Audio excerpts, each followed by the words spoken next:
Salvador, 16 de fevereiro de 1987. Encontros Casa, segundo período. Primeira parte, A Mãe, em Collected Works of the Mother, volume 9, páginas 103 e 104. Segunda parte, A Mãe, em Collected Works of the Mother, volume 6, páginas 77 e 78.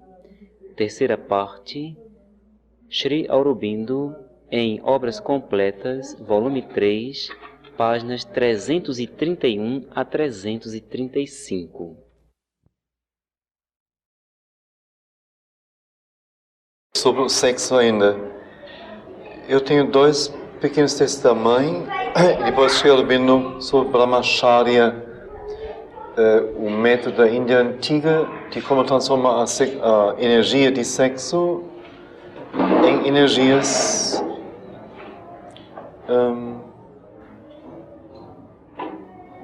ou numa energia básica servindo para outras funções do corpo.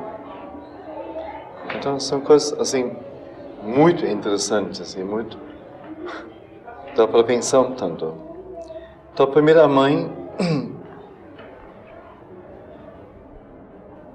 de uma conversa, então a pessoa pergunta, deve ser uma criança, mãe, desde o começo da criação, por que há esta diferença entre macho e fêmea?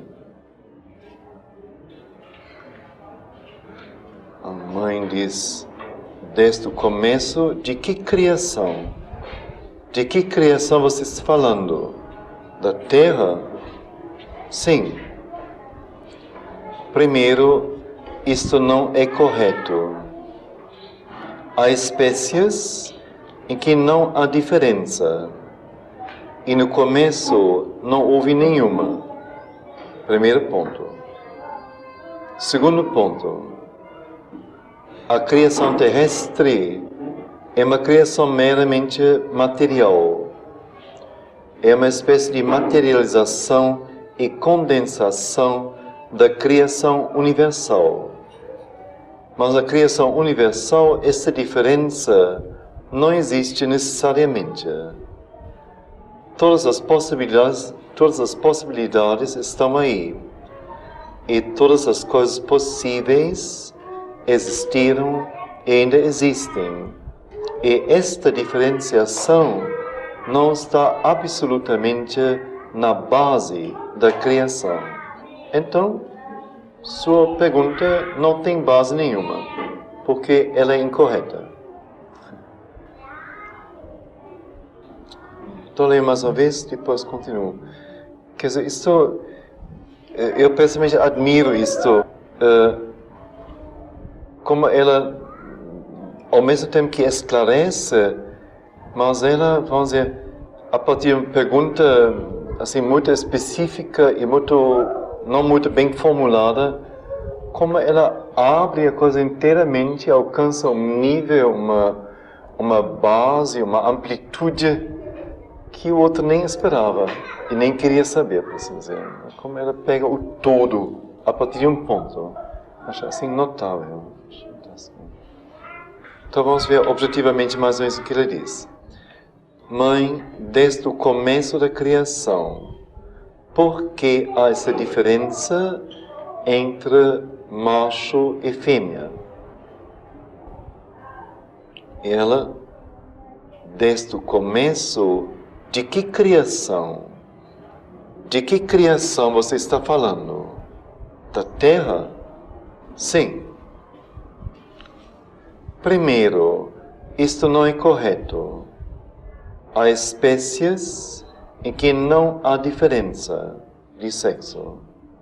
E no começo não houve nenhuma. No começo da vida tem o ser unicelular. A sua maneira de se propagar foi dividir-se ao meio, o próprio ser. Então, em vez de um, havia então dois, cada um crescendo outra vez para a forma, o tamanho original geral, ou normal, vamos dizer, um ser unicelular. Não há sexo, não há aproximação, não há casamento, não há nada. E assim, há outras espécies nesse sentido. Então, no começo da criação, não houve. Primeiro ponto. Segundo ponto. A criação terrestre é uma criação puramente material. É uma espécie de materialização e condensação da criação universal. A criação universal tem os planos matéria, vida e mente, mas em planos que são outros mundos que para nós não são acessíveis.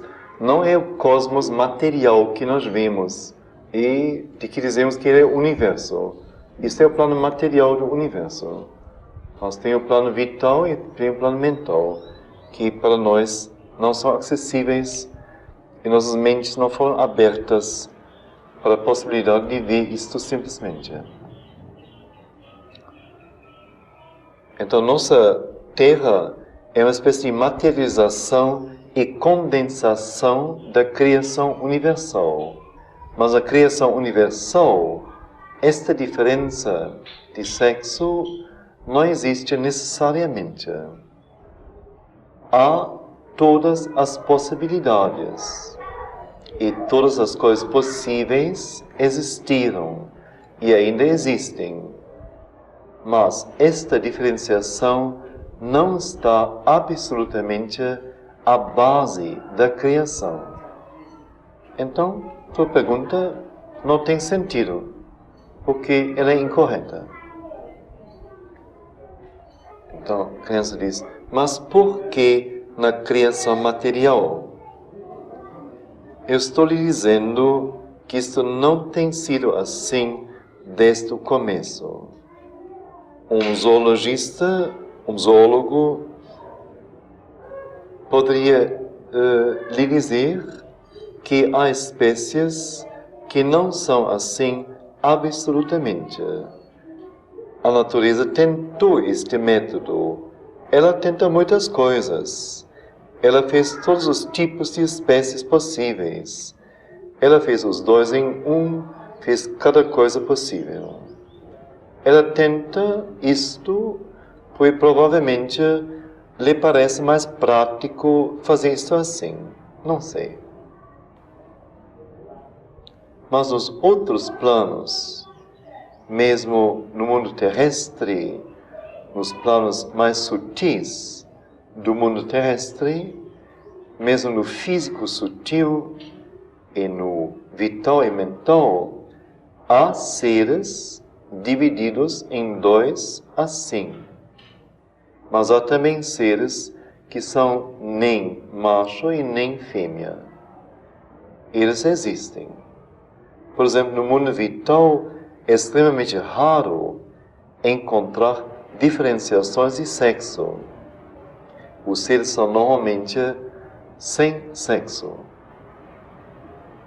Eu suspeito fortemente que o mundo dos deuses, como ele é descrito para nós pelos homens, tem sido amplamente influenciado pelo pensamento humano. Em todo caso, há muitas divindades que são sem sexo. Em todas as histórias contadas dos panteões de todos os cantos dos países, há uma boa parte que tem sido fortemente influenciada pelo pensamento humano. Quer dizer, o homem refletindo a sua existência na vida, ou naquilo que ele achava que era a vida dos deuses, como que humanizando as divindades. Então essa diferença é simplesmente um meio usado pela natureza para alcançar seu objetivo. Isso é tudo. Nada mais do que isto. Nós temos que tomar isto assim. Isto não é um símbolo eterno. Absolutamente. Bem, há muitas pessoas que são muito interessados, fortemente interessados nesta distinção. Eles podem mantê-la se eles quiserem, mas isto não é absolutamente algo final ou eterno, nem perfeito em si. Isto tem sido talvez o ideal da criação sobremental. É possível. E, no entanto, mesmo então, não totalmente, mas apenas parcialmente. Mas, tudo bem, aqueles que são assim tão interessados nessa diferenciação, deixa eles a manterem, se eles quiserem, se isso lhes dá prazer. Tem suas vantagens, suas desvantagens. Tem muitas desvantagens.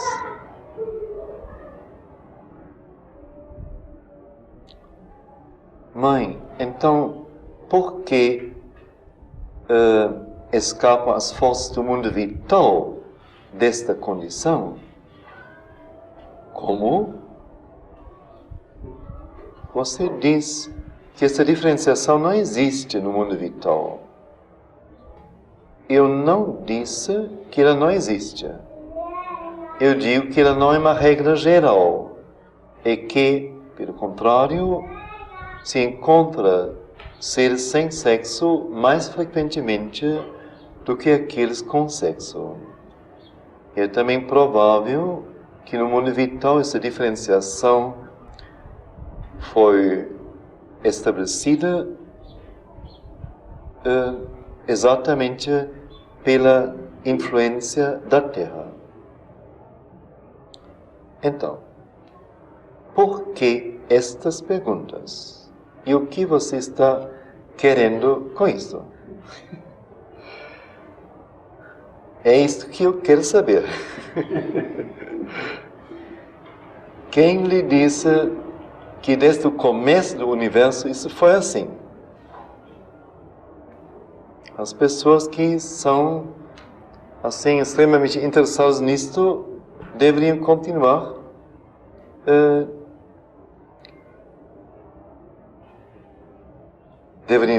assim. Eu digo, se eles quiserem, deixe que eles continuem. Ninguém vai perturbá-los. Se isto é para eles uma felicidade,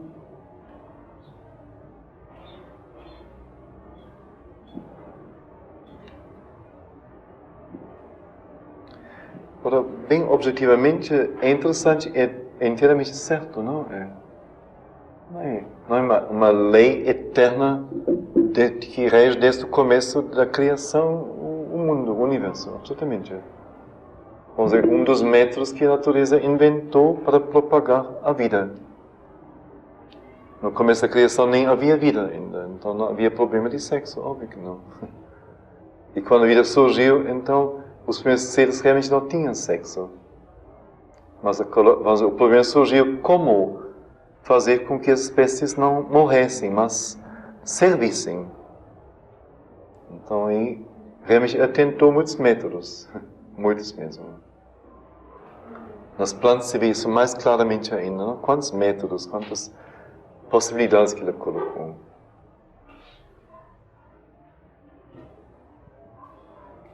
Então sempre é, vamos dizer, o que concerne a nós mesmos, naturalmente, é para nós assim o mais premente, o mais interessante, o mais com que mais nos identificamos, é óbvio.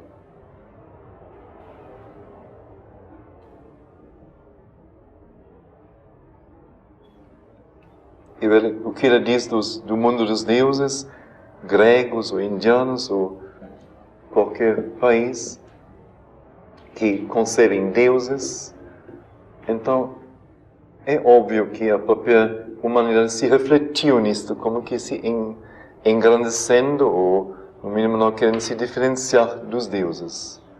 Assim, os deuses, então, são machos e fêmeas e têm suas relações sexuais e são casados, têm filhos, mas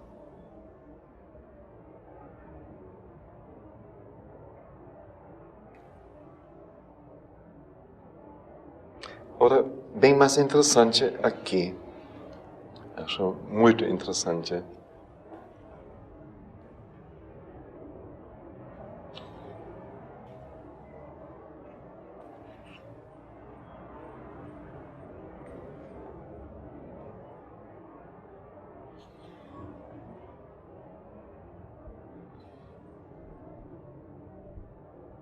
eles falam sobre alguma parte de as 4 austeridades, as 4 libertações. Em um dado momento, então, isso foi em 54, uma pessoa diz, uma criança possivelmente, eu não entendo esse trecho do texto. Então, cita o texto. A continência, diz o texto, é por isso a regra para todos aqueles que aspiram ao progresso, mas especialmente para aqueles que querem preparar-se para a manifestação supramental. Esta continência deve ser substituída por uma total abstinência, alcançada não por coerção e supressão, mas através de uma espécie de alquimia interior, resultando numa transmutação das energias que são normalmente usadas no ato da procriação em energias para progresso e transformação integral. Então, mais uma vez. Continência é, por isso, diz o texto, é um trecho, a regra para todos aqueles que aspiram ao progresso, mas especialmente para aqueles que querem se preparar para a manifestação supramental. Esta continência deve ser substituída por uma total abstinência, alcançada não através de coerção e supressão, mas através de uma espécie de alquimia interior,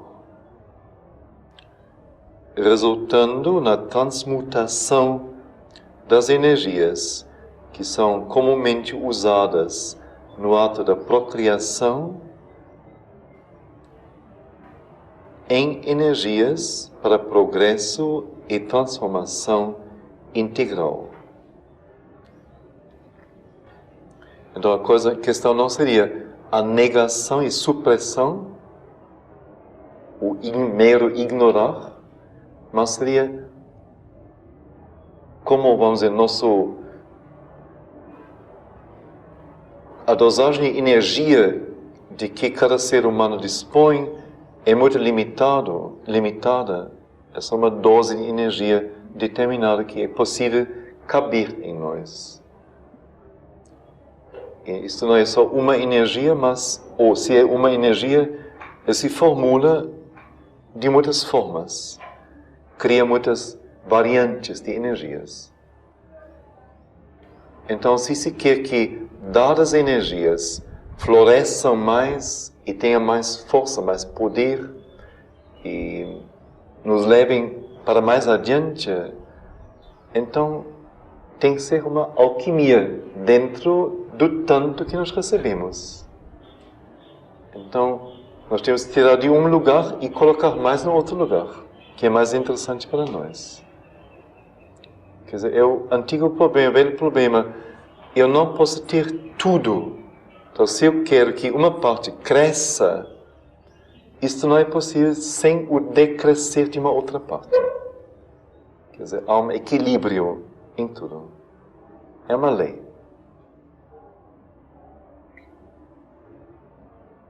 Que eu não posso, ao mesmo tempo, meditar e conversar no telefone com minha amiga por 2 horas. Então, ou é uma coisa ou é outra coisa. Então, se eu quero meditar, tem que desligar o telefone. Simples. Não tem energia para tudo. Esse é o problema aqui. De fazer com que as energias sexuais, com outras palavras, sejam transmutadas em energias para progresso e para a transformação integral do ser. Então, isto é um problema bem conhecido nas disciplinas yógicas na Índia, quando a pessoa se torna consciente de suas energias e tem controle sobre elas. Vocês sabem, não é? Da teoria dos centros, entre aspas, diferentes, onde as energias são concentradas. Normalmente é dito que são 5 centros. Quer dizer, a filosofia do yoga não coloca para nós que no corpo sutil, que como que existe, não quer dizer em paralelo ao corpo físico, mas em correspondência perfeita ao corpo físico, que então como que na coluna vertebral do corpo sutil, de baixo para cima, são colocados centros de energia, chakras se diz, que servem às regiões em que existem. Não? O centro mais baixo, por acaso sei o nome, Muladhara, é o centro da energia sexual justamente, está na base da bacia, é o mais baixo.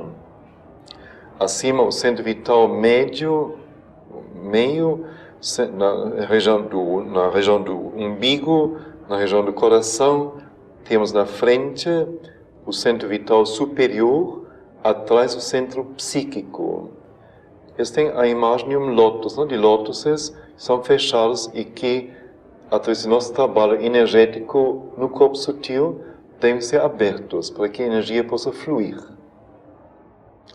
Depois tem o centro da garganta, o centro da expressão verbal, a expressão em geral, o centro entre as sobrancelhas, o centro da concentração mental, o terceiro olho, como se diz, e acima no topo da cabeça, o lótus de 1000 pétalas, o centro aberto para as regiões de consciência superiores a nós.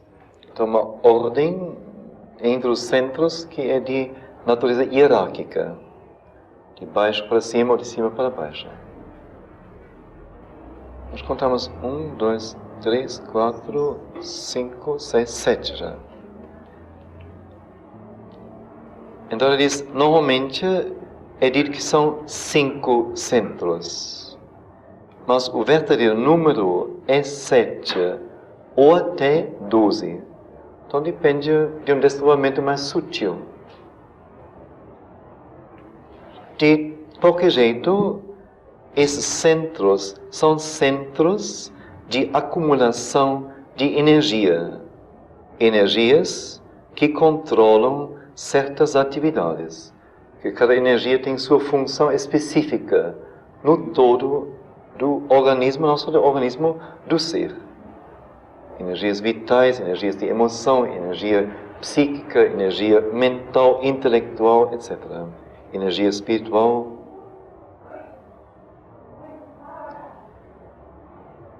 Assim, há uma acumulação de energia no centro de sexo, uma grande acumulação de energia.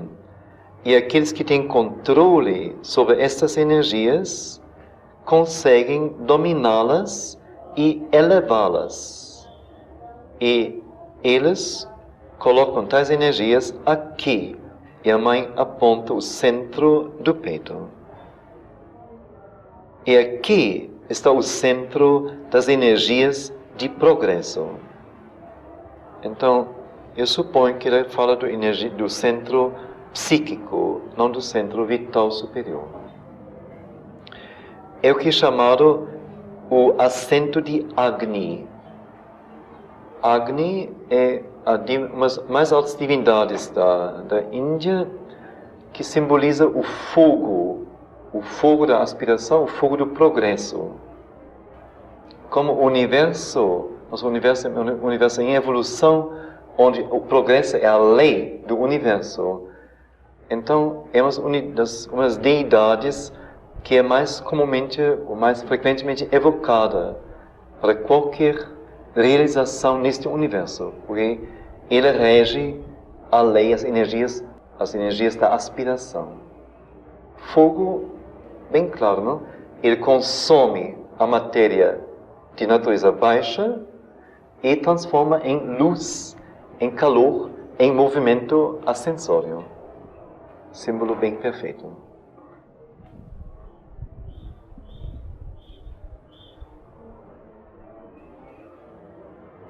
Então, esse centro das energias de progresso é chamado o assento de Agni, onde Agni tem seu assento.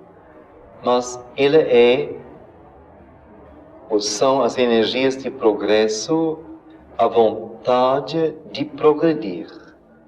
É isto que está lá. Então, as energias concentradas no centro de sexo, lá embaixo, na base bacia, são puxadas para cima e colocadas aqui. E então elas aumentam notavelmente, de modo que o centro de sexo se torna absolutamente calmo, cheio de paz, imóvel. A prática comum para controlar tais energias é conseguir to uncoil, desatar não é a palavra certa, fazer com que a Kundalini são as energias imaginadas em forma de serpente. Como? Desenrolar. Desenrolar, sim.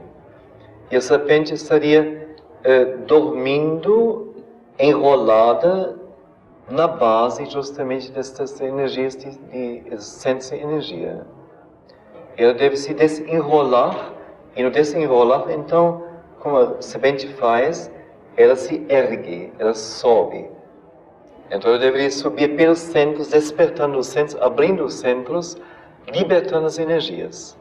Isso é o desenrolar da Kundalini. Isso é um trabalho no yoga, normalmente.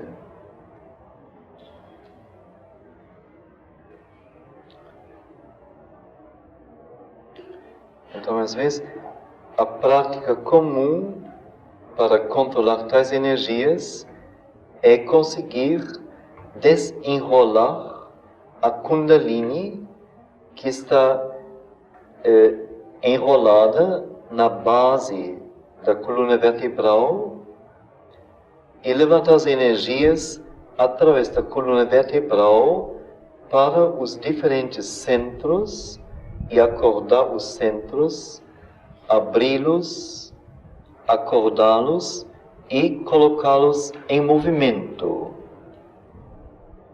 um após outro, até chegar no topo da cabeça, o lótus de 1000 pétalas, e de lá ir para cima.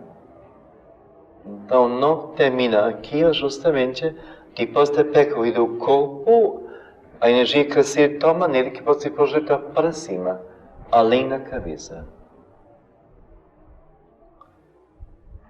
E quando se conseguiu fazer isto, esta é a primeira prática, quando se desenrolou a Kundalini, a próxima prática é dominá-la, guiá-la e desenvolvê-la para guiar ou para conduzi-la para todos os centros, acordar todos esses centros. Quer dizer, a primeira questão seria só acordá-la e fazer com que ela suba. Ela toca os centros acordam, mas não é acordar como que pleno, dominado, à vontade, mas é pelo susto, não? Pela força que ela tem. Então, uma vez que ela acordou e foi para cima, então a próxima seria agora dominar esta Kundalini, esta energia total de nosso ser, por assim dizer, e agora dirigi-la conscientemente para os centros, para onde se quiser, para que cada centro em particular seja trabalhado, aberto e está à nossa disposição. Uma vez que isso foi feito, é-se mestre do funcionamento. E uma vez que se é mestre do funcionamento, em vez de deixar as energias nos planos onde elas não são bem-vindas. Então se puxa as energias para cima e as coloca nos lugares onde são úteis e as usa desta maneira para progresso, para transformação. Então depende, vamos dizer, da minha visão da vida. Se eu quero viver, então fica as energias então servindo ao sexo e ao vital como a natureza quis isto. E se eu quero fazer da existência um progresso em direção a algo mais alto, então eu não concordo com os intentos da natureza, os intentos naturais dela, mas pego as energias e as coloco a serviço daquilo que me parece mais importante, progredir interiormente, intelectualmente, espiritualmente, etc. Mas o que é interessante é que isso não é só, vamos dizer, uma coisa mental, idealista. Mas aqui realmente se usa as energias físicas e as transmuta, transforma, como eu disse, uma espécie de alquimia interior, para que a parte que nós queremos que cresça, possa crescer além de sua capacidade normal. Então, trabalho assim, de muita consciência, muito conhecimento também.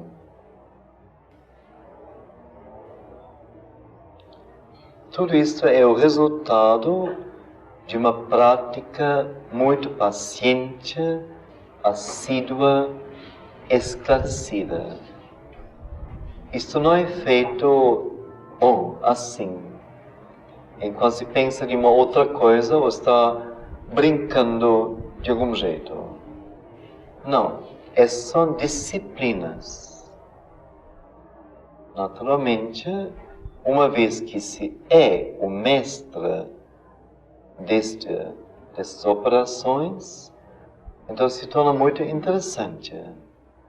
Mas isto não é feito num momento, num instante,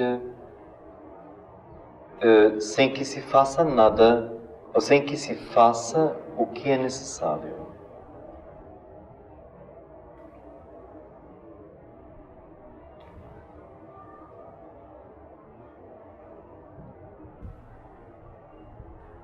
Que diferença assim de percepção, não? Também aqui o sexo como tal não é aceito, mas não é banido, não é jogado fora, não é proibido nesse sentido, mas é transformado para que sirva aquilo, a sua energia, que é o próprio objetivo da vida mais alta. Então, que coisa bela, afinal. Que coisa, como que justa. Me vem outra palavra, fair, não? Que coisa leal. Não é o açoite e a matança da coisa, mas é o compreender seu valor e adquirir o poder de usar isto para fins maiores. Isso assim, muito...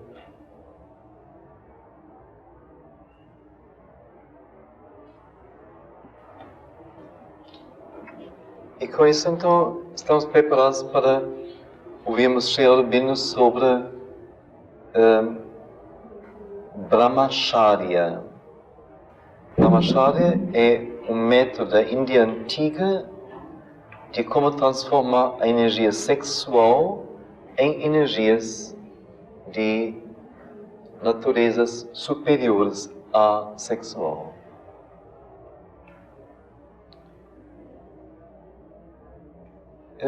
Eu confesso, eu não tomei o tempo para me preparar assim profundamente. Mas já li uma vez deste trabalho de Sri Aurobindo e penso que posso adiantar alguma coisa. Acho que merece, futuramente, só deixe-me dizer isso até o fim ainda, que merece, assim, eu me dedicar mais a isso, porque é um material muito precioso e muito profundo e de uma visão enorme, assim, muito interessante. Sim? Poderia responder só pergunta? Sim. É sobre a Kundalini. Sim. Porque uma yoga já me falou se você poderia trabalhar com a Kundalini, no caso, trabalhar nesse sentido que você falou, canalizá-la e fazer distribuir, abrir os canais. Sim. Quando não existe mais não resolvido em relação justamente à sexualidade, o que você diz disso? Você pode fazer esse trabalho neste momento, ela diz? Não. Você falava assim, só se pode trabalhar com a Kundalini? A sua postura de yoga? Não. No yoga? Sim. Só pode mexer com essa força, essa energia, quando não existe nenhuma coisa não resolvida em relação à sexualidade. Eu acho que ela se cria uma consciência também. Não sei dizer, eu não me aprofundei muito nisso não. Vamos dizer, fiz respeito a Kundalini. Não sei dizer.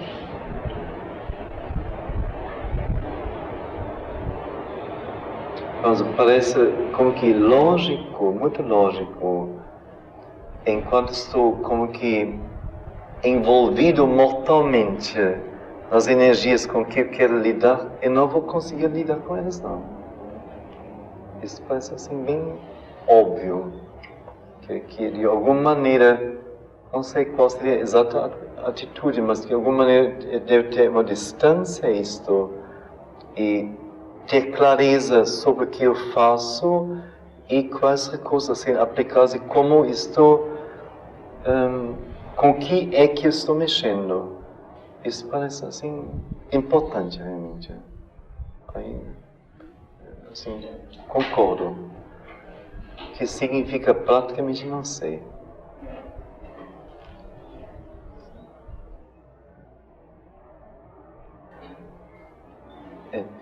Então, interessante, o trabalho que Sri Aurobindo se chama O Cérebro da Índia, The Brain of India. E nós vamos, assim, ver como realmente eles falam da formação do cérebro dos indianos.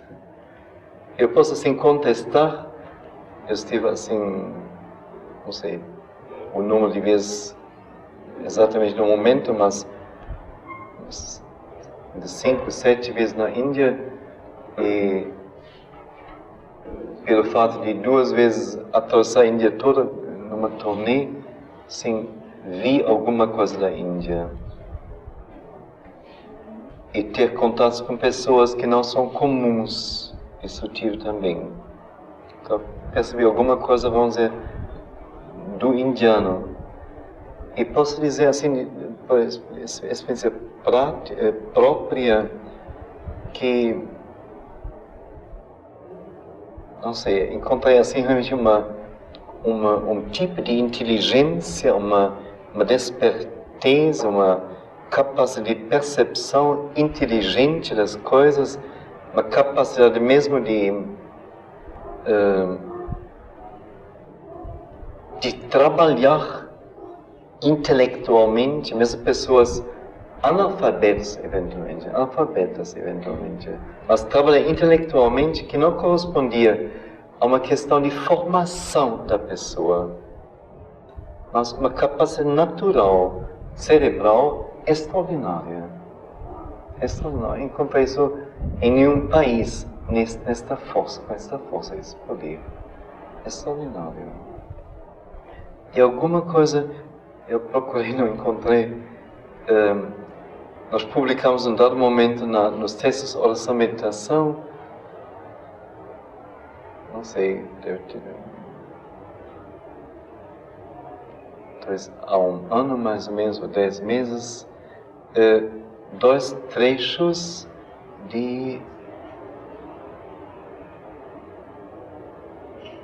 eu não sei o nome de um antigo poeta, antes de Cristo, antes dos Upanishad, que escrevia assim uns versos altamente moralistas, no sentido, somente só se pode falar de um nascimento humano no momento quando alguém nasce, que faz com seu nascimento e todo o trabalho que ele realiza em sua vida, os cumes de sua espécie escalarem para além. Só este pode ser chamado um nascimento humano. Não se ele escala os cumes que já existem, já seria muita coisa para nós. Mas somente aquele pode ser chamado, aquele nascimento, um nascimento humano, se a pessoa que nasceu faz, com sua existência, os cumes já alcançados pela espécie humana, irem além ainda. Quer dizer, uma altíssima exigência. Mas alguém me gostou muito disto. Senti assim, não senti nada subjetivo, esquisito, mas senti como que uma moral de época que se manifestou nisto. Depois o segundo foi meio complicado, especialmente Gisela reclamou que não entendia a coisa, eu acho. Era meio difícil. Que ele diz, não se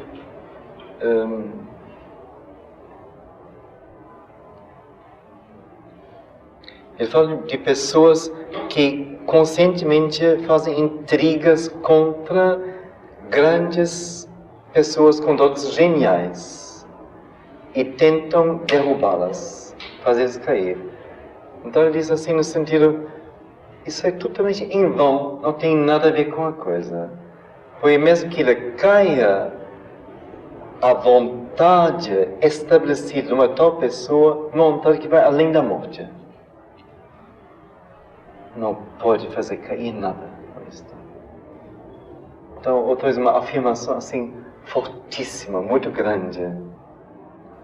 Então, achei assim, interessante publicar isso. Acho que não foi bem entendido, talvez, mas... Então, alguma coisa disso ouvimos agora aqui. Deve ser disso que Sri Aurobindo fala. Ele diz, então, no segundo capítulo do Cérebro da Índia, qual foi o segredo da gigantesca intelectualidade, espiritualidade e força moral supra-humana que vemos pulsando na Ramayana e Mahabharata. Ramayana e Mahabharata são epopeias da Índia antiga. A Bhagavad Gita, por exemplo, é um episódio da Mahabharata. É apenas um trecho de dentro disso. É uma enorme, gigantesca, realmente, epopeia de lutas, de batalhas, de uma vida assim fora de nossas dimensões totalmente. Então, qual é o segredo daquela gigantesca intelectualidade, espiritualidade e força moral supra-humana que vemos pulsar na Ramayana e Mahabharata, na antiga filosofia, na suprema poesia, arte, escultura e arquitetura da Índia? O que estava na base dos trabalhos, das obras públicas e dos alcances de engenharia incomparáveis das indústrias abundantes e esquisitas, quer dizer, requintadas, dos grandes triunfos da ciência, dos estudiosos da jurisprudência, da lógica metafísica, da única estrutura social.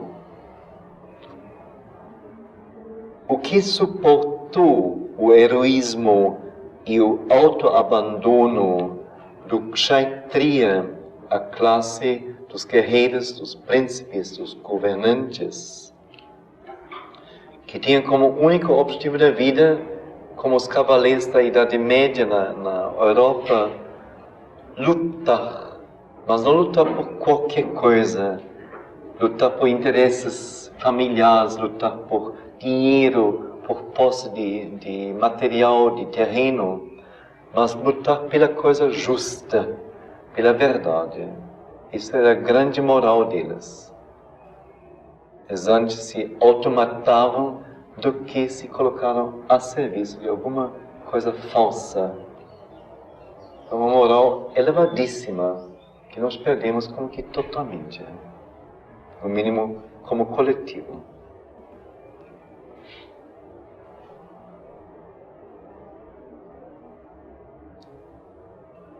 Então, o que suportou o heroísmo e o autoabandono, autoesquecimento do Kshatriya, do Sikh, a seita dos Sikhs, são aqueles homens que têm o turbante branco enorme.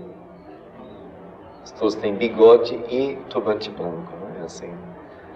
Senão, é uma seita religiosa que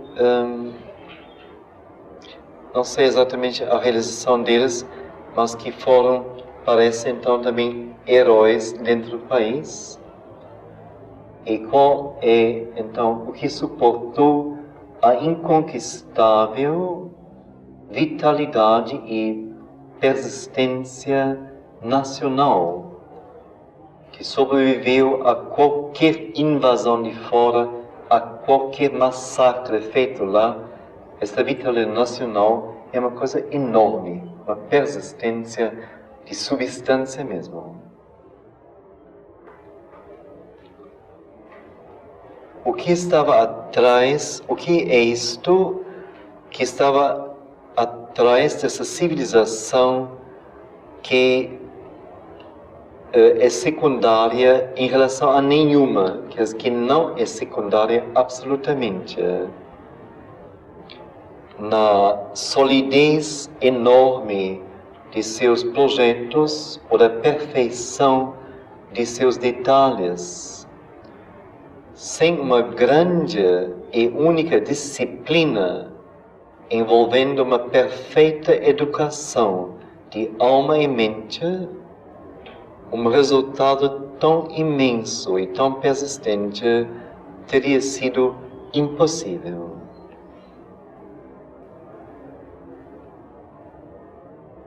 Seria um erro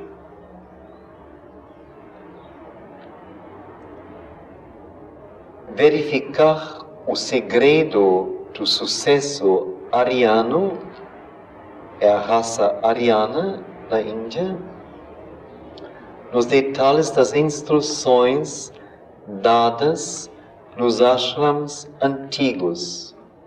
Quer dizer, ashrams, o recinto em que um guru convive com seus discípulos, ou um educador convive com seus discípulos, alunos, um mestre espiritual.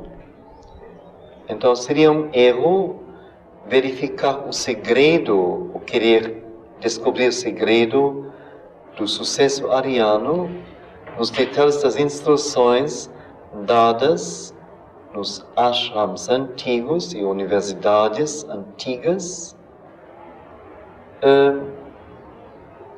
enquanto chegaram até nós, porque pouca coisa chegou até nós, inclusive. Nós devemos saber qual foi o princípio e a base em que tais detalhes se fundamentaram. Nós devemos encontrar o segredo de seu sucesso. Nós encontraremos o segredo de seu sucesso no profundo conhecimento da psicologia humana e sua sutil aplicação nos métodos de treino e instrução intelectuais. Então, muito significativo, talvez só ele, como mesmo ele indiano, pode dar esta resposta, depois de dizer o que é o segredo da gigantesca intelectualidade, do heroísmo das grandes indústrias e da engenharia do tempo antigo. A ciência, eles falavam em átomos, eles conheciam o cosmos e tudo mais, jurisprudência, lógica, metafísica, estrutura social única, etc. O que estava por detrás disto, para produzir isto tudo, que é milagroso para nós? Então a resposta dele é: sem uma grande e única disciplina, envolvendo uma perfeita educação de alma e mente, um resultado tão imenso e persistente teria sido impossível. Então, uma resposta grande também. Ele se renega instantaneamente de falar em milagre, ou acaso, ou florescer da época, coisas desse tipo. Não, tem que ter uma razão real. Então, uma disciplina enorme. E nossa disciplina austera, asceta, nossa uma disciplina que fornece ou resulta ou tem como complemento uma perfeita educação. Ele falou antes em engenharia, metafísica, indústria, intelectualidade. Uma educação então intelectual, cerebral. Não, diz ele. Uma educação da alma e da mente. Isso é realmente algo completo, algo total. E não tem sentido agora pegar alguns documentos que, como que incidentalmente chegaram até nós e tentar copiar o que está lá e aplicar esses detalhes. Isso é mesquinho, isso não resolve nada. Mas descobrir através do que chegou até nós o que estava na base disto, quais foram os fundamentos. Não para depois nós copiarmos isto, mas para aprendermos algo que então podemos construir a partir de nós, a partir de nossa condição. Então ele diz, na base do sistema, do antigo sistema ariano, estava a toda a importante disciplina de Brahmacharya. A primeira necessidade para construir uma grande superestrutura intelectual é prover uma fundação forte o suficiente para suportá-la. Quer dizer, assim, coisas bem reais, bem realistas. Você não pode ter uma superestrutura intelectual se seu físico, seus nervos, seu corpo mesmo é consumido por essas energias. E não suporta isto. Não aguenta. Então, a primeira coisa é construir um organismo provido com as energias, com um funcionamento poderoso, flexível, ágil, o que for preciso, para então chegar a esta superestrutura intelectual. Para que ele não seja um cucu num ninho de pardais. Aí não pode dar certo. Uma águia num ninho de pombas. Aí é um desastre. Vai desequilibrar, com certeza. Então, por isso diz, a primeira necessidade para construir uma grande supraestrutura intelectual é fornecer, prover por vivenciar, uma fundação forte o suficiente para suportá-la. Aqueles sistemas de educação que começam com um conhecimento insuficiente do homem, um conhecimento psicológico insuficiente, que não sabem o que é o homem em sua estrutura natural. Então, tais sistemas de educação pensam que deram uma fundação satisfatória quando eles supriram o aluno com uma massa ampla ou bem selecionada de informação sobre os vários assuntos que compreendem a melhor parte da cultura humana do tempo. A escola dá os materiais, cabe ao estudante usá-las. Esta é a fórmula. Tem os livros, tem os professores que transformam o livro em palestra ou em ditado, e o aluno vê o que ele faz com isso.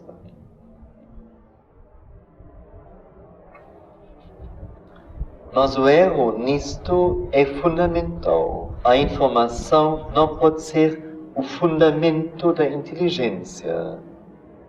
Ela pode ser somente parte do material de dentro do qual o conhecedor constrói conhecimento.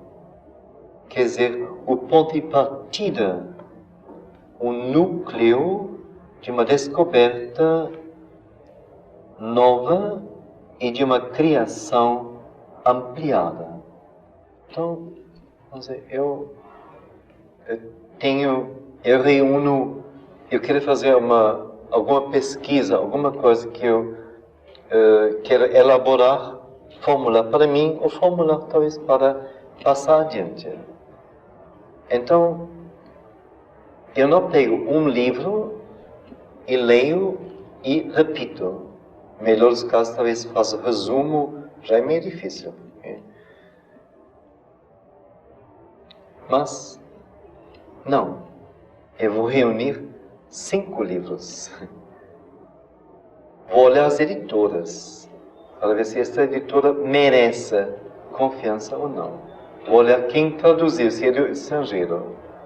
Se não conhece o caso, já fica meio suspeito, não? Suspeitoso se é realmente uma boa tradução. Vou preferir ter os originais, se possível.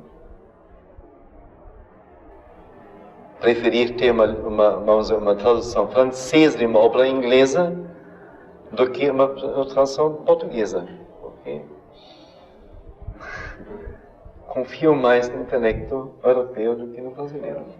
Depois vou comparando, vou lendo aqui, vou vendo se o mesmo termo aparece aqui.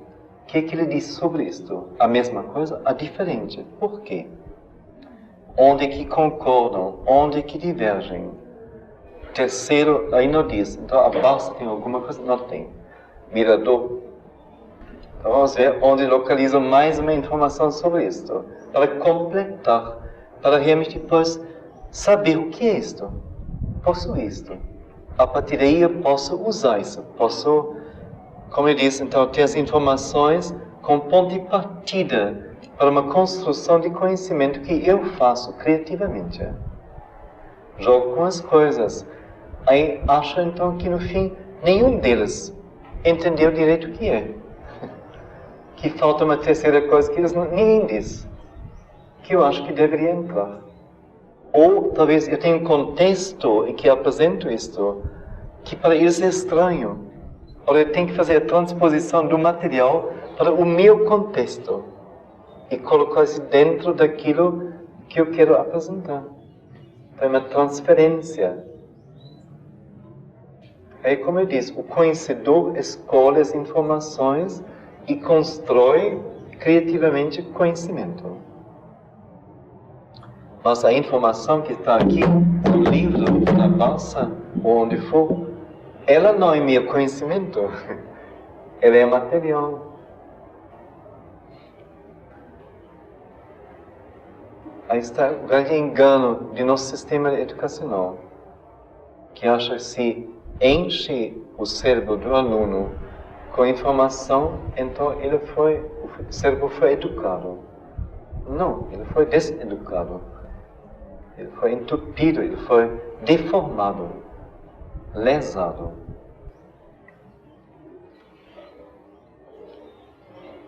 Bom, o erro então nisto é fundamental. A informação não pode ser o fundamento da inteligência. A informação só pode ser parte do material de dentro do qual o conhecedor constrói conhecimento. Quer dizer, o ponto de partida, o núcleo de uma nova descoberta e de uma criação ampliada. Então, uma educação que se limita ao transmitir conhecimento formalizado não é educação.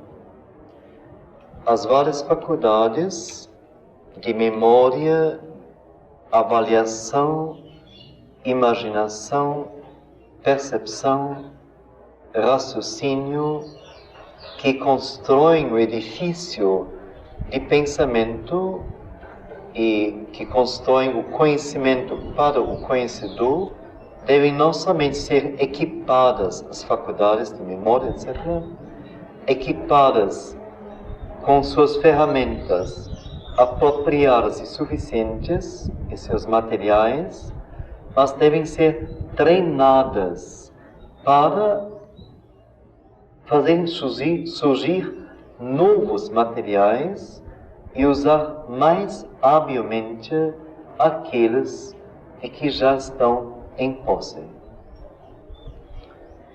E a fundação, o fundamento da estrutura que eles devem construir pode somente ser a provisão de um fundo de força e energia suficientes para suportar as exigências de uma continuamente crescente atividade da memória, da avaliação e do poder criativo, onde esta energia pode ser encontrada. Quer dizer, ele diz, se eu treino as faculdades, ele cita as principais, às vezes, memória, avaliação, imaginação para completar o que eu vejo, percepção, destacar os pontos, raciocinar a lógica que trabalha com material. Então, treinando essas capacidades, faculdades, naturalmente o processo então de crescimento começa. Quer dizer, não fica nesse nível, mas vai crescendo. E deve crescer infinitamente, se possível. No mínimo, fortemente. Então, onde são as energias que vão depois possibilitar esse crescimento? No momento que começa, basta a energia natural. Basta. Mas que agora vai além do normal, uma supraestrutura. Cadê as energias que suportam isto?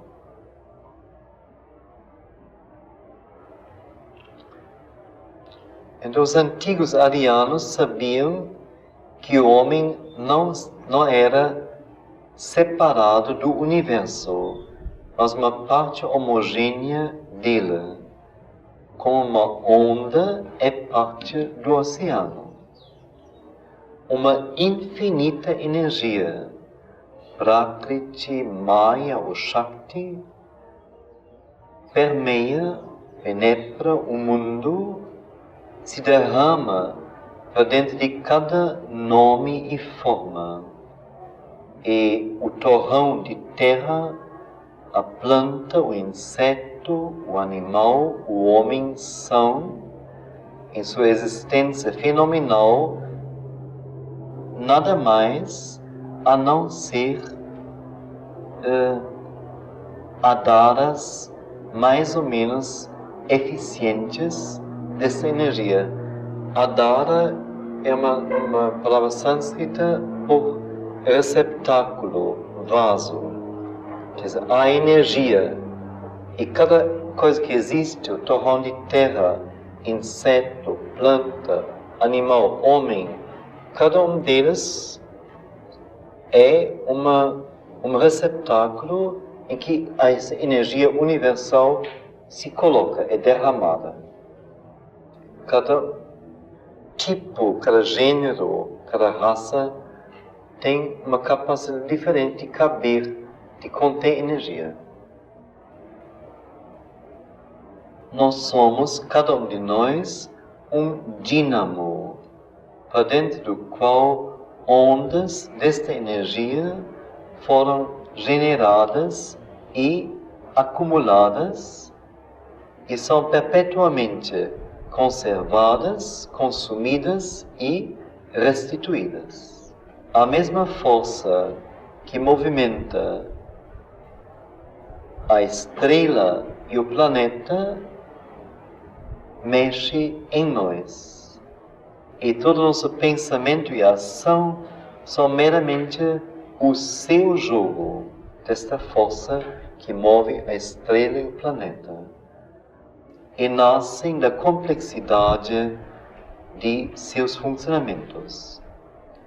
Essa energia se desdobra multiplamente. Há processos através dos quais o homem pode aumentar sua capacidade como um adara, como um receptáculo de energia. Há outros processos através dos quais ele pode clarear de obstruções o canal de comunicação entre si mesmo e a energia universal e trazer doses cada vez maiores de energia para dentro de sua alma e cérebro e corpo. Este melhoramento contínuo do Adara e este aumento em quantidade e complexidade de ação da energia que impulsiona, ou que é a causa disto, é todo o objetivo da evolução. Mais uma vez, o melhoramento contínuo do Adara e o aumento em quantidade e complexidade de ação da energia que é a causa disto, é todo o objetivo da evolução. Quando esta energia é a mais alta em espécie e a mais plena em quantidade de que o ser humano, o Adara humano, é capaz, e se o próprio Adara é treinado extremamente para suportar o influxo e o jogo da energia universal, então um homem é Siddha. Falamos ontem, a pessoa falava Siddhi, o Siddhi físico, quer dizer, um estado de perfeição, perfeito equilíbrio, perfeito funcionamento, de plenitude total. Então, às vezes, quando essa energia é a mais alta na espécie e a mais plena em quantidade de que o Adara humano é capaz, e quando o próprio Adara é treinado até o extremo para suportar o influxo e o jogo da energia, Então, o homem é Siddha, o homem realizado, o homem perfeito. Sua evolução terminou, ele completou no indivíduo aquele desenvolvimento extremo, último, que a massa da humanidade deve alcançar através das idades por seu trabalho e esforço. Então, se essa teoria é correta, diz ele, a energia na base da operação da inteligência deve ser em nós, deve estar em nós e deve ser capaz de uma maior expansão, de um uso mais rico, até uma extensão praticamente ilimitada. Mais ou menos. Se então esta teoria da energia universal, dos adaras, diversos tipos, e da necessidade da evolução de criar adaras cada vez mais capazes de receber energia e de traduzi-la em ação multiplicada, ação cada vez mais complexa. Então, se nós aceitamos isto, então a energia na base da operação da inteligência deve estar em nós, não na informação, não fora, em uma outra pessoa, que nos faz caminhar, nos faz nos desenvolver, mas deve estar em nós, em cada um. E deve ser capaz de uma maior expansão, de um uso mais rico, até uma extensão praticamente ilimitada. É maravilhoso, outra vez, assim, que isso deve ser também um princípio sadio. Que base que está nela, que coisa. Ele pode dizer, bom, então aí a gente tem que sair um pouquinho daquilo que é o normal, senão a gente não chega lá. Mas, contanto que se chega a uma genialidade, vale a pena perder uma perninha ou uma orelha ou o que for, e falar um pouco maluco, mas chega lá. Não dizer. Se é para evolução, se é para espécie, não pode ter nada doentio, nada. Tem que ser uma coisa sadia. Esse deve ser um princípio sadio, saudável, que quanto mais nós aumentamos, enriquecemos a energia, tanto maior será potencialmente a extensão, o poder e a atividade das funções de nossa mente e o consequente vigor de nossa intelectualidade e da grandeza de nossa realização. Então isso também deve ser um princípio sadio, que quanto mais nós aumentamos e enriquecemos, maravilhoso também, não só aumentar unilateralmente uma energia, não, aumentar e enriquecer, complexificar a energia, tanto maior será potencialmente a extensão, o poder e a atividade da função de nossa mente e o consequente vigor de nossa intelectualidade e a grandeza de nossa realização. Este foi o primeiro princípio sobre o qual os antigos arianos basearam sua educação.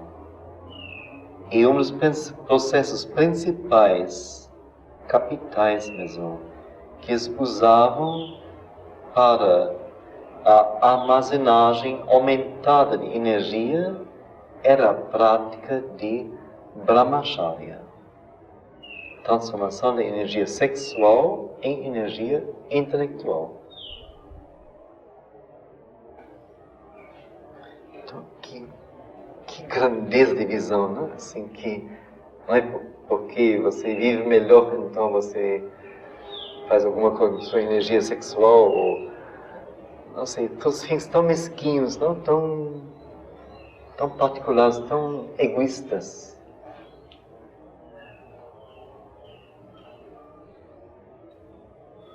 Ou me incomoda, então. Não. Mas para chegar além, para crescer mais.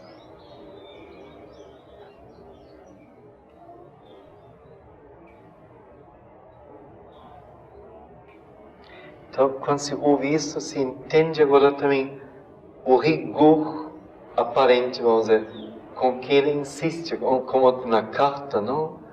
Sobre a questão do sexo. Se vê que não é nada no nosso sentido freudiano que for pessoal, individual, proibição, permissão, não tem nada a ver com isso. É uma visão muito vasta, muito grande.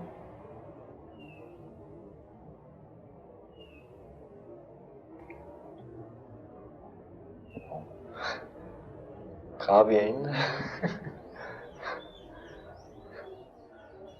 Alguém quer que eu leia algum trecho mais uma vez daquele que já foi lido?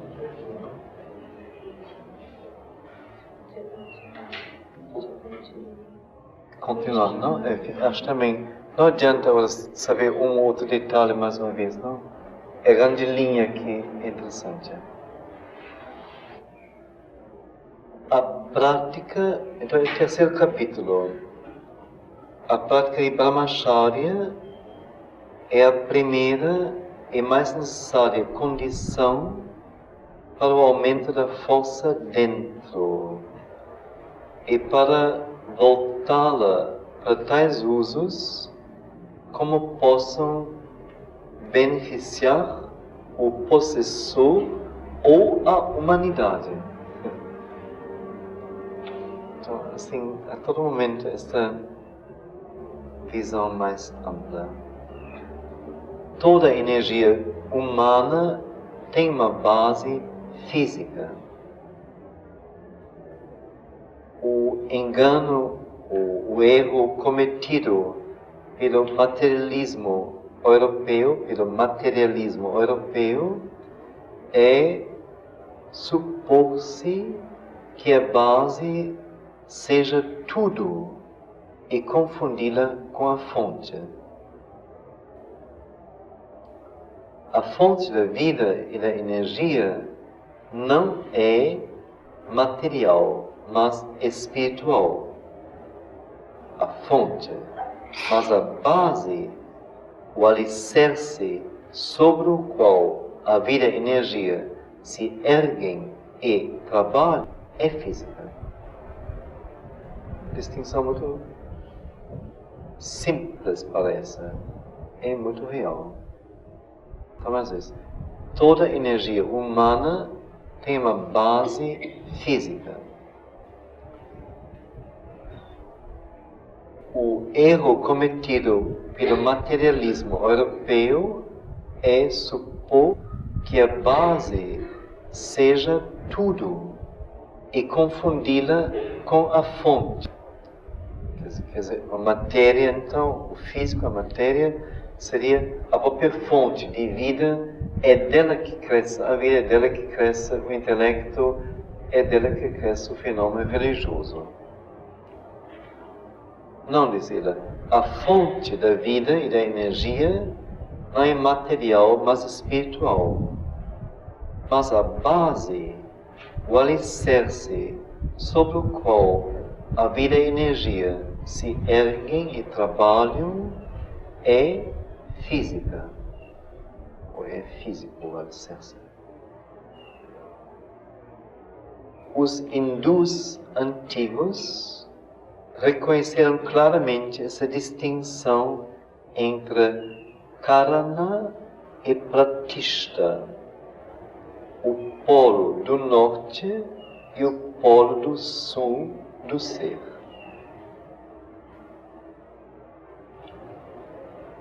a terra ou matéria grossa é o pratishta, ou é a pratishta. Brahman, o Supremo, o Espírito, é o karana. Elevar o físico para o espiritual é brahmacharya. Brahmacharya. Não sei agora o que é charya, essa transformação possivelmente. Porque pelo encontro dos dois, a energia que começa de um fim e produz o outro é enlaçada e se autocumpre. Então, mais uma vez, toda energia humana tem uma base física. Quer dizer, ninguém de nós poderia ter energia, existiria como dínamo, como anesteso, receptáculo de energia, sem ter um corpo. Quer dizer, o corpo é a base indispensável. Sem corpo não se pode ser um ser humano, não pode dispor de nenhuma energia, em forma concentrada. O engano cometido pelo materialismo europeu é supor que a base seja tudo, quer dizer, a matéria, e confundi-la com a fonte. A fonte da vida e energia não é material, mas espiritual. Mas a base, o fundamento, o alicerce, sobre o qual a vida e a energia se erguem e trabalham, é físico.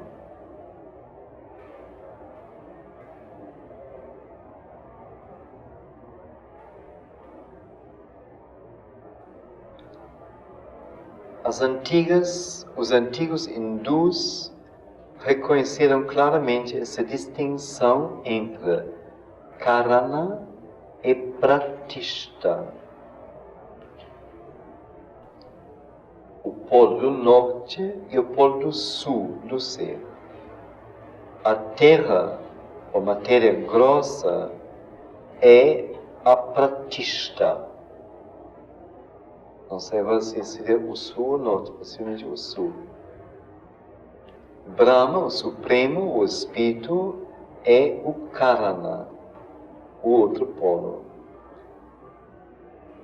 Então, levantar o físico para o espiritual é brahmacharya. Porque através do encontro dos dois, a energia que começa de um e produz o outro é enlaçada, quer dizer, é remendada, não é completada, não? Se entremeia e assim se autocumpre. Esta, dizer, é a teoria metafísica. A aplicação depende de uma compreensão certa da conformação física e psicológica do receptáculo humano de energia. A unidade física fundamental é a retas, na qual a tejas, o calor e a luz e a eletricidade no homem é envolvida e escondida. A unidade física fundamental é retas. Como digo, eu não assim, tomei o tempo, não deu para eu olhar. Eu tenho um livro que dá assim, todas as explicações sobre cada termo sânscrito. Normalmente uso isto, aqui não deu. Então eu posso para amanhã apresentar isto. Sabendo a raiz de retas, compreendemos melhor o que significa retas. Que só sabemos que retas é a unidade física fundamental. Nesta unidade física fundamental, a substância física, está contida tejas. O calor é a luz e a eletricidade no homem. Esta tejas está envolvida e escondida na retas, não é superposta, não tem com que centros disto ou lugares especiais, mas está envolvida e escondida. Quer dizer, toda a energia está latente nas retas.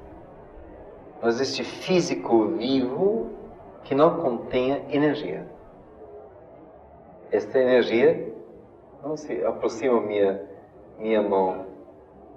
Aqui, sinto já, aqui mesmo que sou a cadeira, o calor de minha mão. E quanto mais se aproxima de uma pessoa, calor, luz, eletricidade, luz, não? Se vê a fotografia Kirlian com a aura de folhas ou de coisas vivas. Que cada coisa energética irradia em torno de si uma luz. Isto também é claro. Eletricidade, bom, enfia em alguém um alfinete aqui, não? Ele vai eletricamente se levantar, não? Se ele ainda está, se não for desmaiado, não? Então, está tudo bem fundamentado. Então, mais vezes, então há tejas que se vê como que a própria energia, não? Calor, luz, eletricidade está envolvida e escondida nas retas. Quer dizer, toda a energia existe latente nas retas, na unidade física fundamental. Toda essa energia ou é despendida fisicamente ou conservada. Toda paixão, luxúria, desejo desgasta a energia derramando-a para fora, ou na forma grossa ou na forma mais sutil, sublimada, e ela sai então do corpo. Falta de castidade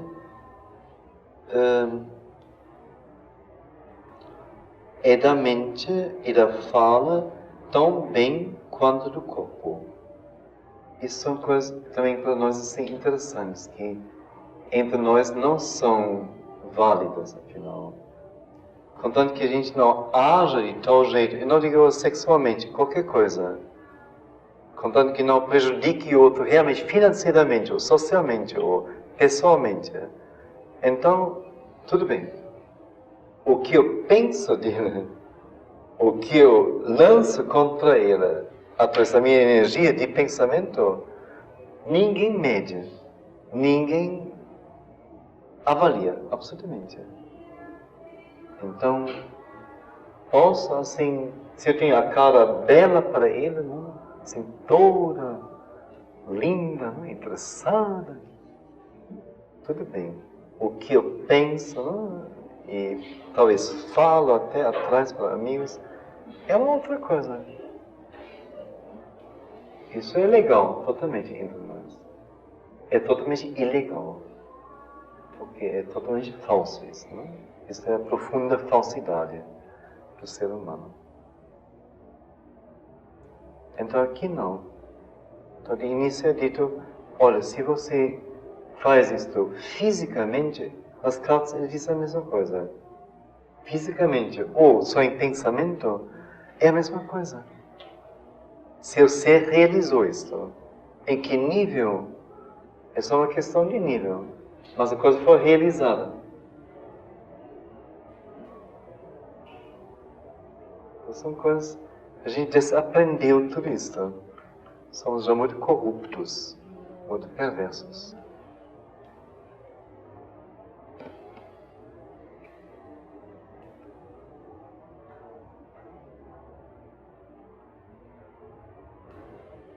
Então, às vezes, nos dois casos há desperdício e a não castidade é da mente da fala tão bem quanto do corpo.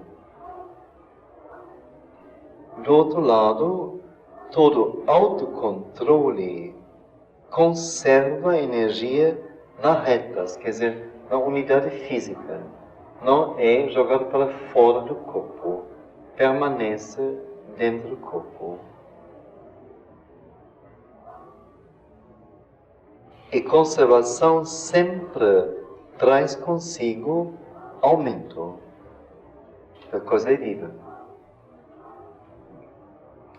Mas as necessidades do corpo físico são limitadas.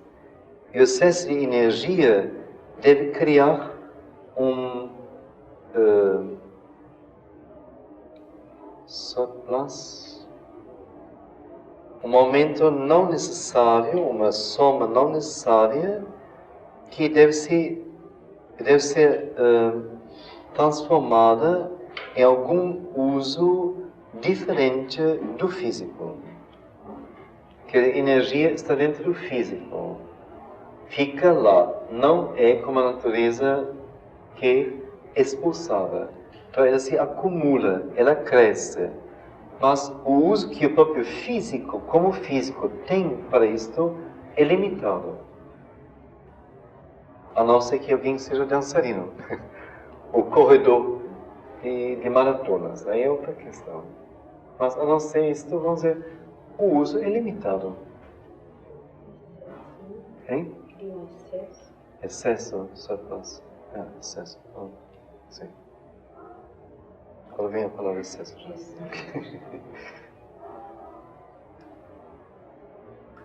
Então, a questão é, vamos dizer, para que isso pode servir? Que uso eu faço para esta energia que o próprio físico não precisa? Para onde canalizo isto? De acordo com a teoria antiga, retas, a unidade física, é jala ou água, cheia de luz e calor e elasticidade, em uma palavra, de tejas. Deixa eu primeiro ler um pouco adiante. O excesso das retas se transforma primeiro em calor ou tapas, que estimula o sistema inteiro. E é por esta razão que todas as formas de autocontrole e austeridade são chamadas tapas ou tapásia, porque tais formas de autocontrole e austeridade geram o calor ou o estímulo, que é uma fonte de ação e sucesso, de ação poderosa e sucesso. Mais uma vez. De acordo com a teoria antiga, retas é jala ou água. Então, nosso corpo é constituído, não sei quantos por cento deles são água, líquidos? 60 ou 70, não por aí. 60? Então, a maior parte dele é líquida, realmente. E se pensa em planta, então, quanto mais ainda. Não? Que toda substância física tem como base a água.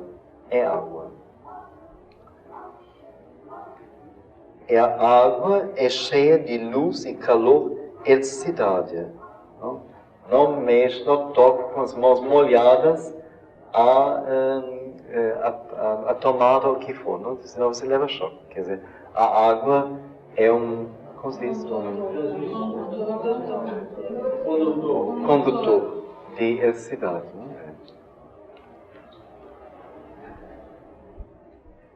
O excesso, então, dá retas, quer dizer, quando a energia é acumulada,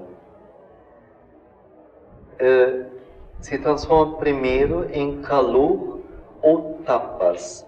Tapas é a palavra sânscrita por calor, como jala é a palavra por água. Então o excesso das retas se transforma primeiro em calor ou tapas, que estimula o sistema inteiro. Quer dizer, uma energia maior no organismo. Um estado mais energético.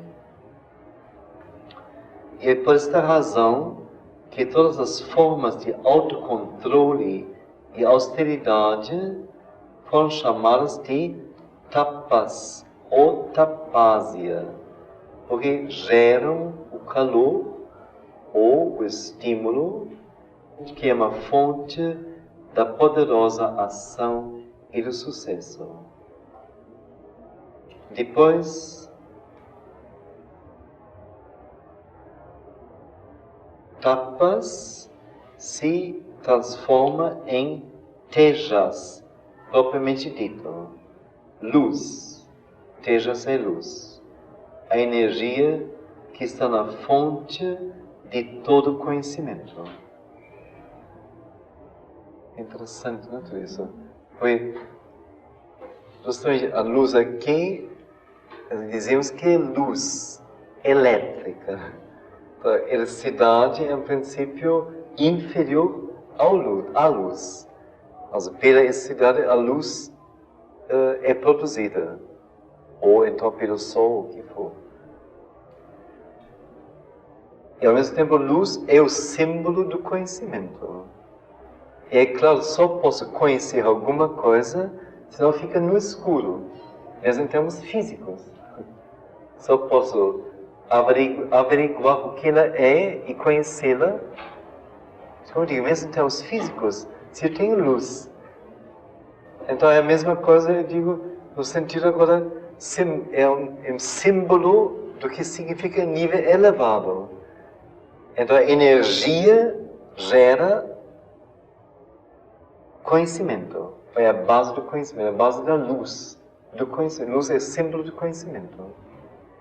Então é tudo a mesma coisa, como que colocando-se cada vez em níveis mais altos.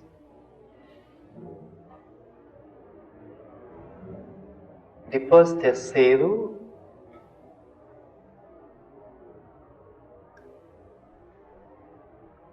é ele. Quer saber quem é ele?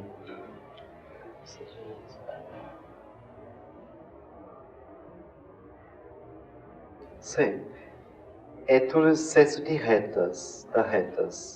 Quer dizer, a energia acumulada no físico. Então, esse excesso de energia se torna primeiro tapas, o calor, estimulando todo o sistema.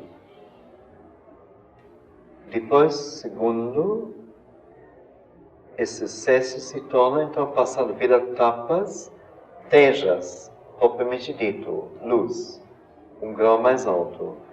A energia que está na fonte de todo conhecimento. Terceiro, esse excesso de energia passando por tapas, tejas, se torna agora vidya, ou eletricidade, que é na base de toda a ação energética, seja intelectual ou física. No Vidyat, de novo, é desenvolvido a ojas, a energia primordial, que procede do éter.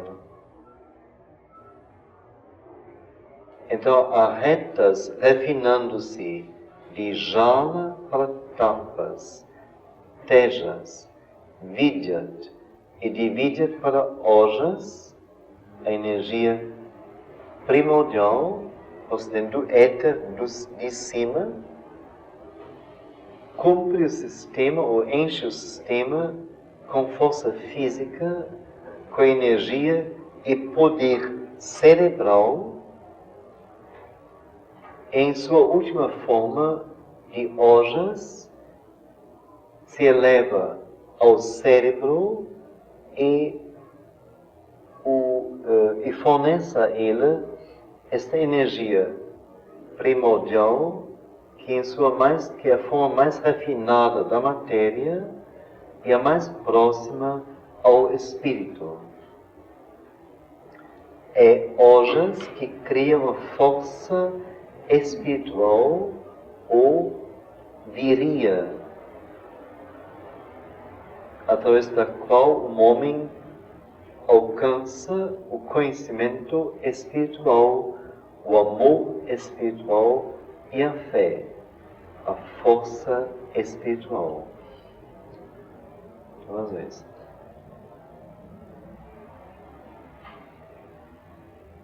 É Ojas.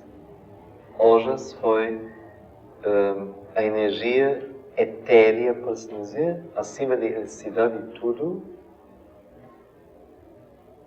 que cria uma força espiritual chamada de viria, através da qual um homem alcança o conhecimento espiritual, o amor e a fé espirituais, a força espiritual. Então, é claro que quanto mais nós pudermos, através de Brahmacharya, aumentar o estoque de tapas, tejas, vidyas e ojas, tanto mais nós nos enchemos com uma extrema energia para os trabalhos do corpo, do coração, da mente e do espírito.